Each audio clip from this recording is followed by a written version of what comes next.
Gold prices வந்து ஏன் வந்து ஒரு கிரைசிஸ் வரும்போது அதிகமாகுது அப்படிங்கிறத நம்ம பார்க்குறோம்.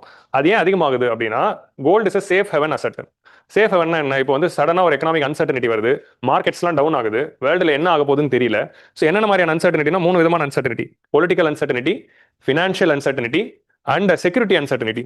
இந்த 3 விதமான கிரைசிசஸ் வேர்ல்டு மார்க்கெட்டில் எப்போ வந்தாலும் ஸ்டாக் மார்க்கெட்ஸும் ஃபினான்ஷியல் மார்க்கெட்ஸும் ரியாக்ட் பண்ணி ஃபங்க்ஷன் டவுன்கிரேட் ஆகுது. அந்த மாதிரியான டைம்ல நீங்க ஸ்டாக்ஸ்லயோ பாண்ட்ஸ்லயோ இன்வெஸ்ட் பண்ணும்போது அதோட ரிட்டர்ன்ஸ் எப்படி வரும்னு தெரியாது. ஸ்டாக் மார்க்கெட் கிராஷ் ஆகலாம், கரெக்ஷன்ஸ் வரலாம். அப்போ அந்த மாதிரியான அசெட்ஸ்ல போய் லாஸ் ஆகிறதுக்கு என்னைக்குமே சேஃபான அசெட் இன்ஃபிளேஷன் அட்ஜஸ்டடா கோல்டு இருக்கு. அப்போ கோல்டுக்கு போயிடலாம் அப்படின்னு சொல்லி எல்லாருமே கோல்டுக்கு ஷிஃப்ட் ஆறாங்க. இப்போ எல்லாருமே கோல்டுக்கு வரும்போது கோல்டு வேல்யூ ஷூட் அப் ஆயிடுது. நம்ம நிறைய அன்சர்டனிட்டிஸ் பார்த்துருக்கோம். பேண்டமிக் அப்போ கோல்டு பிரைசஸ் ஏறிச்சு, உக்ரைன் வார் அப்பயும் கோல்டு பிரைசஸ் ஏறிச்சு. இப்போ வந்து ட்ரம்ப்போட ரிசல்ட் வந்ததுல இருந்தே கோல்டு பிரைசஸ் ஷூட் அப் ஆயிடுச்சு. ஏன்னா அவர் டாரிஃப் போட போறாரு. டாரிஃப் அவர் போடுறதுனால என்ன ஆக போகுதுன்னு தெரியும். இப்போ வெஸ்ட் ஏஷியன் வார் ஆரம்பிச்சதுல இருந்து தங்க விலை குறைய ஆரம்பிச்சிருச்சு. இதான் வந்து லேட்டஸ்ட் லிங்க். ஸோ இப்போ தங்கம் விலை இஸ் ஃபாலிங். ஸோ ஏன் வந்து இந்த கிரைசிஸ்க்கு மட்டும் ஃபால் ஆச்சு? நம்ம லாஜிக்கலி பார்க்கணும்னா அது இன்க்ரீஸ் தானே ஆகும் அப்படிங்கிறது தான் லாஜிக். ஸோ அப்போ ஃபர்ஸ்ட் வந்து ரிலேஷன்ஷிப் வந்து நம்ம என்ன பார்க்குறோம் அப்படின்னா, பாண்ட் ஈல்டோட நம்ம பார்த்துக்கிறோம்.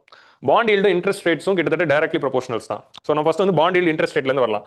ஸோ பாண்ட் ஈல்டு ஏறப்போ கோல்டோட விலை குறை. ஸோ இங்கே என்ன ஆகுதுன்னா, ஆப்பர்ச்சுனிட்டி காஸ்ட் பற்றி சொல்கிறாங்க. இப்போ நீங்கள் வந்து கோல்டுக்கு வந்து 0% ரிட்டர்ன், ஆனால் பாண்டுக்கு 5% ரிட்டர்ன் இருக்கிறதுனால கோல்டு வைக்கிறதுல ஆப்பர்ச்சுனிட்டி காஸ்ட் 5% இருக்கு. நீங்கள் கோல்டா பாண்டான்னு பார்க்குறப்ப இப்போ நீங்கள் கோல்டு வாங்கிட்டீங்கன்னா யூஆர் லூசிங் திஸ் 5%. இதான் ஆப்பர்ச்சுனிட்டி காஸ்ட். இப்போ நீங்கள் இதை வாங்கிட்டீங்கன்னா பிரச்சனை இல்லை. ஸோ அப்போ ஆப்பர்ச்சுனிட்டி காஸ்ட் அதிகமாக இருந்தனால people are going to bond. Bond yield rise ஆகிறப்போ எல்லாரும் they will shift to bond, அதனால gold price will fall. Bond yield fall ஆகிறப்போ everyone will shift to gold, அதனால gold price will rise. Overall returns interest rate ஏறிச்சுன்னா bond yield ஏறும், அதனால gold becomes less attractive. With US dollar அப்படியே வந்து இன்வெஸ்டாக போட்டான். Dollar appreciate ஆயிடுச்சுன்னா கோல்டோட இது குறைஞ்சிரும். இது வந்து ஞாபகம் வச்சுக்கோ.